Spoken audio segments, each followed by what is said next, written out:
The respect problem today. Are you receiving the respect you truly deserve? A lot of people feel like they aren't.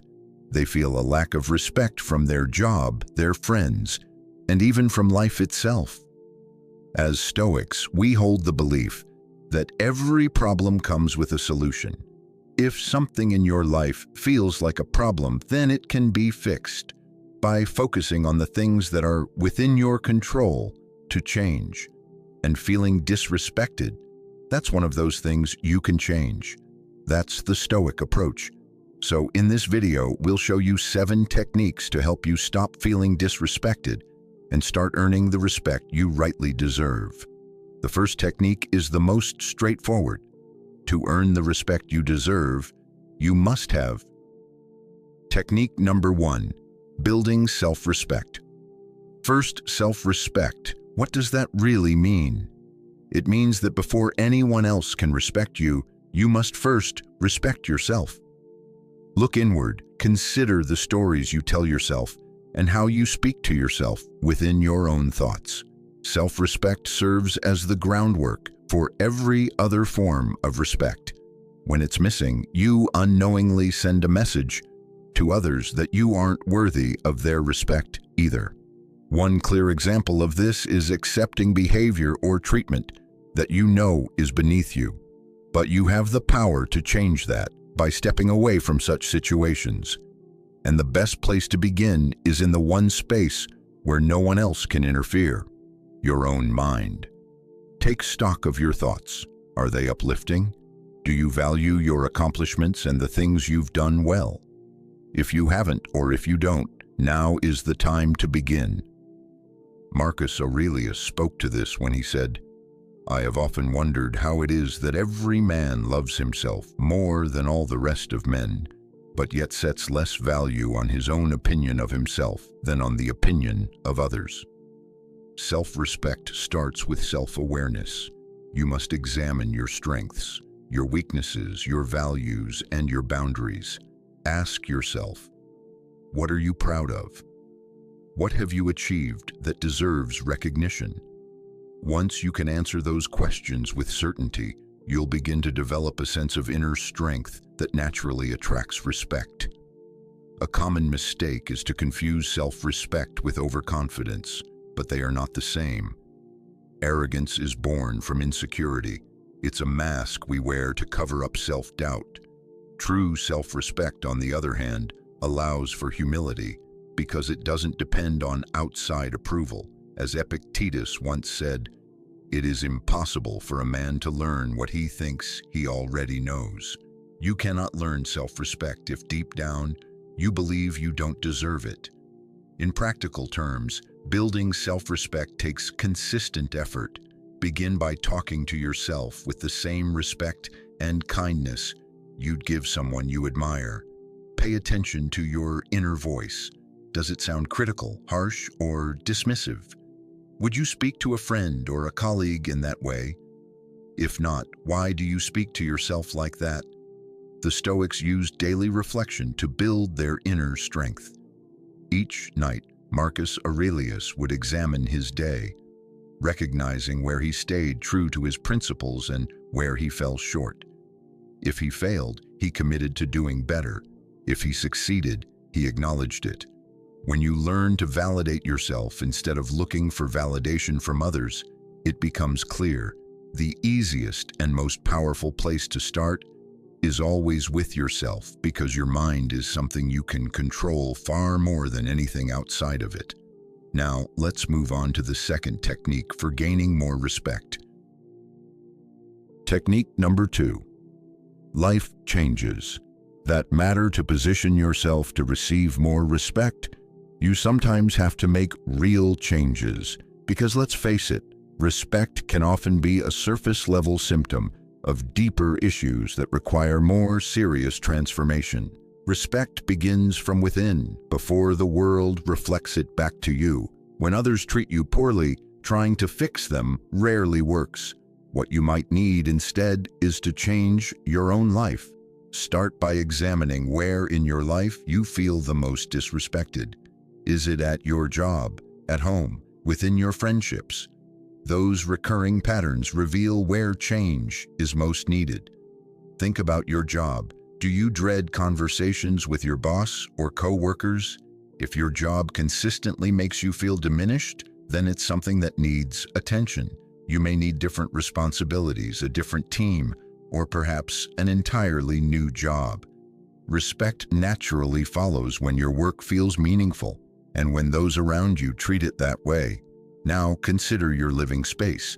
Does your home reflect self-respect or neglect? Even minor improvements can shift how you view yourself. A tidy, well-organized space reinforces a sense of pride and self-confidence. And then there are your relationships, arguably the most important. The people closest to you have the biggest impact on how you feel day to day. Ask yourself, who honors my boundaries and who constantly pushes past them? It's completely okay to distance yourself from people who belittle you. Financial issues can also weigh heavily on your sense of dignity. Many people associate their level of self-respect with their financial stability. Being deep in debt, for instance, can make you feel trapped or ashamed. If that sounds like your situation, begin with a small, manageable plan to start making positive financial moves. Maybe it's time to remove yourself from environments that erode your self-worth. But remember, change doesn't happen overnight. You won't be able to solve everything all at once. Instead, identify one area where real change is possible, and then make one decision that reflects self-respect. Then make another. The Stoics understood that true respect comes not from manipulating how others perceive you, but from living in alignment with your own values. When you respect yourself, people take notice. So take a clear, honest look at your life. Figure out what you can change, what must be accepted, and what needs to be left behind. Then begin to act, one small, meaningful step at a time. If you need to let go of certain people to protect your peace, do so. And as you make those choices, pay attention to how your self-respect grows. The third technique for gaining more respect is to focus on. Technique number 3, the control principle. Focus on what you can control, especially when dealing with others. The Stoics had a clear and powerful idea. Some things are within our control, and some things are not. When we forget this, we end up wasting energy and feeling frustrated.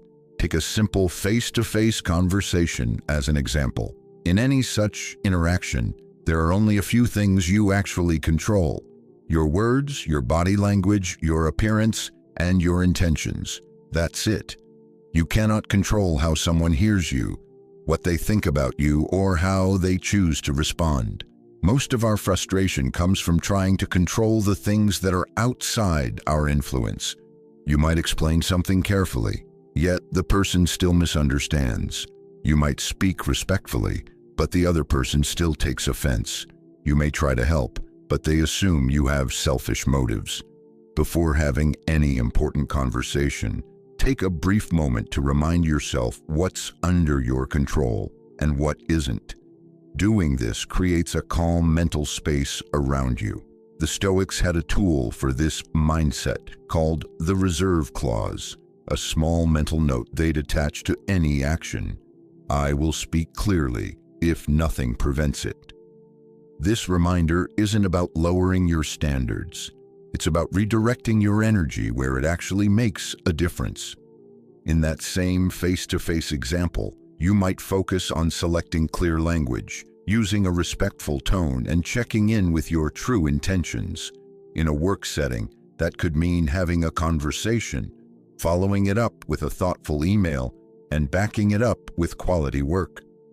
All of that makes far more sense than trying to manage how someone else will react.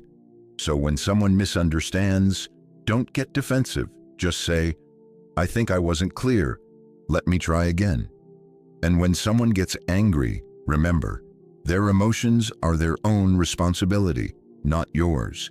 You'll begin to notice how much mental freedom you gain when you stop trying to control how others perceive you. That sense of freedom builds real confidence. And interestingly, the less you chase respect, the more you often receive it. Of course, this takes time and practice, especially in emotional moments. Start small, begin with low-stakes conversations, and notice when you start trying to steer someone's reactions. Gently guide your attention back to your words, your tone, and your intention. As time passes, you'll build a stable inner calm that others can feel, even if they can't explain why. You become someone who speaks with clarity, without neediness, listens openly without defensiveness, and stands firm without unnecessary aggression. This quiet strength becomes your foundation, not because you demanded respect, but because you stopped chasing it and started focusing on what truly matters: how you act. Our next technique builds directly on this idea. Once you're in a conversation where respect is clearly lacking, how do you handle it? That's where technique number 4 comes in. Embrace discomfort in difficult. Technique number 4. Mastering difficult conversations. Most people shy away from uncomfortable discussions. They avoid saying the things that need to be said. They stay silent when they're being mistreated. And while that silence may feel safer in the moment, it ends up costing you respect over time. The Stoics understood that difficulty strengthens us. Seneca once said, "Difficulties strengthen the mind, as labor does the body." Just as your muscles grow stronger through physical strain, your ability to handle tough conversations improves with practice. Avoiding these hard talks sends a clear signal: you don't value yourself enough to endure discomfort, and people notice that quickly. Their respect for you fades, and any sense of equal footing begins to disappear. So when you feel disrespected, try doing something simple but powerful. Tell the person directly, not with blame, not with anger, but with calm, clear honesty. You might say something like, "When I get interrupted in meetings, I feel like my input isn't being valued. I'd appreciate it if you could let me finish my thoughts." Your heart may start pounding, your voice may tremble. That's completely normal. Your body responds to social discomfort the same way it reacts to physical danger. But unlike physical danger, this kind of discomfort can't actually hurt you. So stay present in that difficult moment. Notice your breath. Keep both feet planted firmly on the floor. Speak just a little slower than you feel you should. These small physical cues help you stay grounded when your emotions want to run. If the other person reacts with defensiveness or anger, remember your control, your words, your tone, your intentions. Their reaction is theirs to own, not yours. Sometimes just identifying the disrespect out loud can shift everything. The other person may not have realized how their behavior was affecting you. Other times, nothing will change immediately, but the real value lies in honoring yourself enough to speak up. You did what was in your power, and that's an essential first step. You've also now created a foundation for setting firmer boundaries, or even distancing yourself if that's necessary. With time and practice, these conversations become less intimidating. You'll start to build a reputation as someone who deals with issues directly but respectfully. People begin to understand they can't dismiss you without consequence. Each time you choose to face a difficult conversation, instead of avoiding it, you prove something important to yourself, that you are worth standing up for, and that you can do it because you already have. The Stoics referred to this as voluntary discomfort, deliberately choosing the harder path when it's in line with your values. Eventually, what once felt impossible becomes merely uncomfortable. What once felt uncomfortable becomes routine. And what began as disrespect ends, ironically, with increased respect. Our fifth technique is all about how to handle criticism, about the content of that. Technique number 5, the criticism strategy. When facing disrespect, one of the most important skills you can learn is how to handle criticism.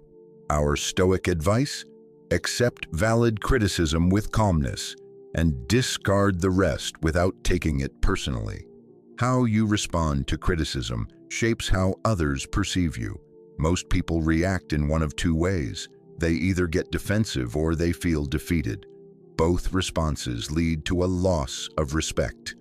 The Stoic approach offers something more powerful.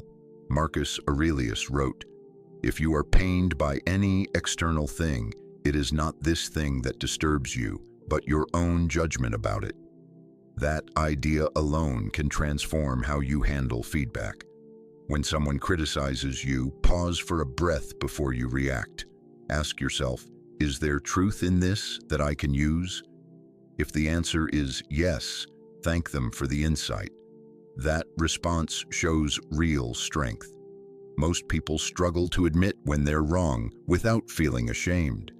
But you can model the kind of maturity that accepts criticism without ego. Useful feedback, though sometimes painful, can be a gift. It reveals blind spots you couldn't see on your own. Think of it as free advice for self-improvement. The person pointing out your weakness is offering you a chance to grow stronger. However, not all criticism deserves your attention. Some comes from envy, anger, or unresolved issues in the other person. A common behavior here is projection, where people accuse others of traits they don't want to face in themselves.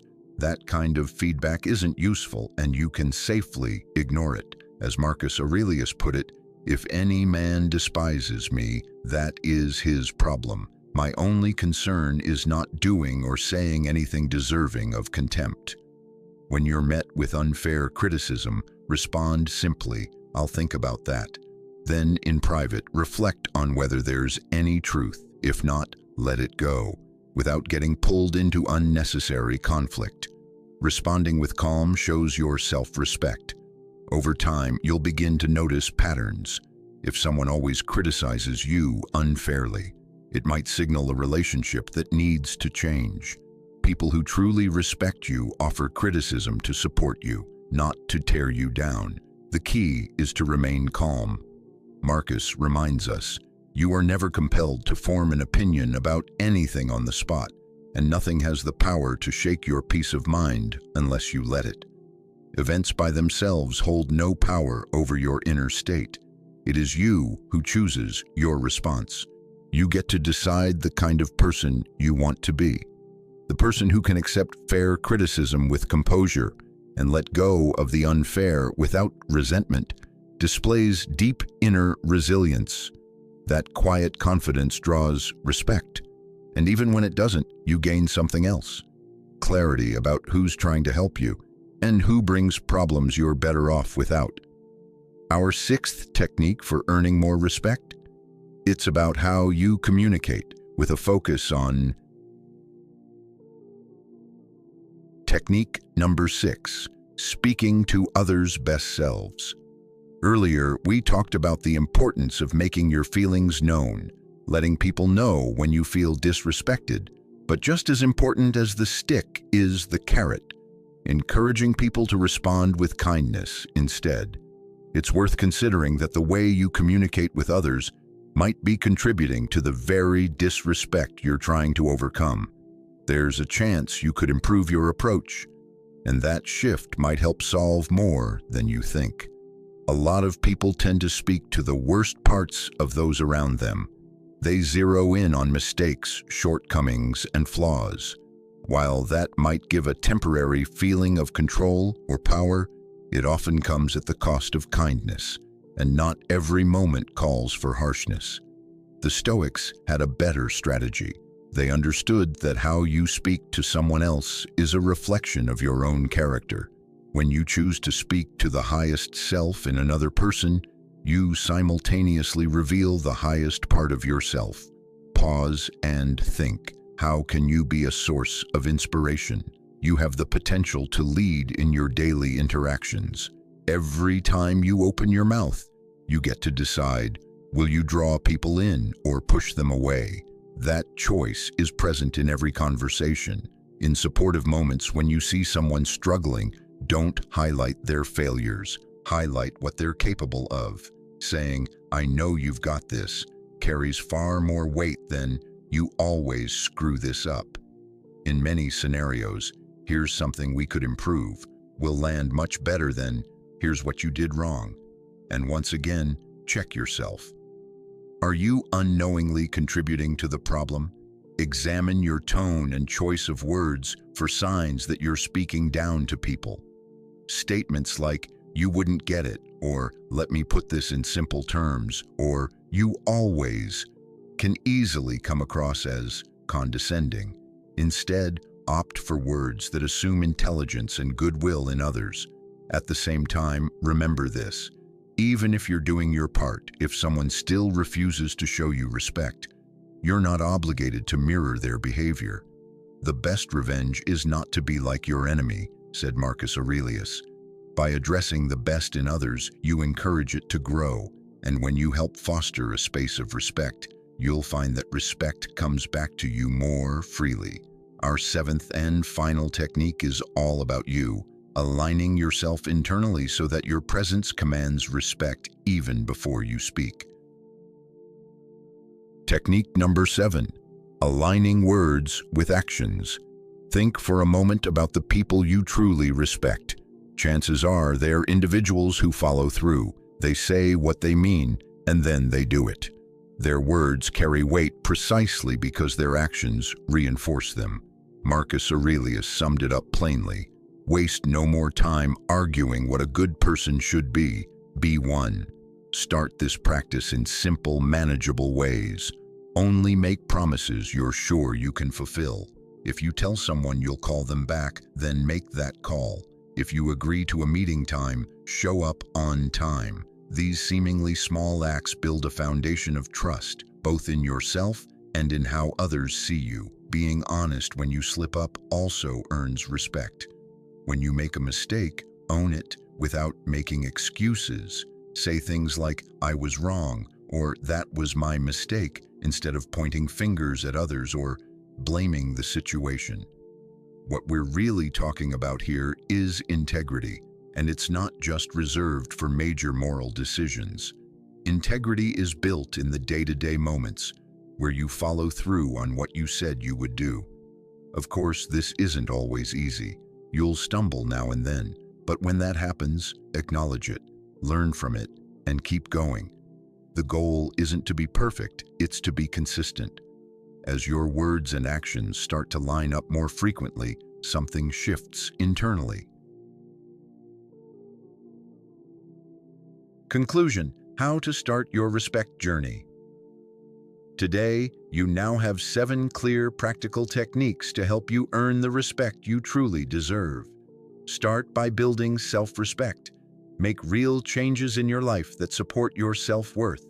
Focus only on what's within your control. Don't avoid. Face the difficult conversations. Handle criticism with wisdom and calm.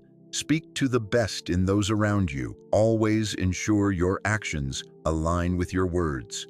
Begin by putting systems in place that protect your dignity. Then continue by making daily decisions that reflect who you truly are. Above all, never accept disrespect as just part of life. Each time you take a single step toward improving yourself, you set a strong precedent for what you will and won't allow.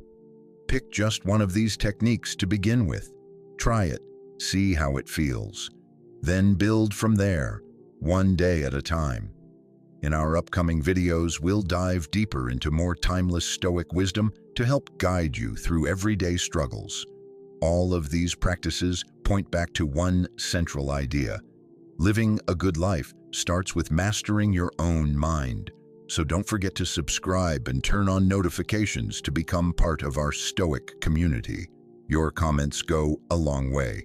They help others discover these tools exactly when they need them most.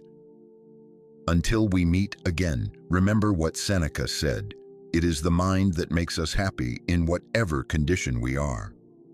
Now it's your turn to live the Stoic life and become the person you were always meant to be.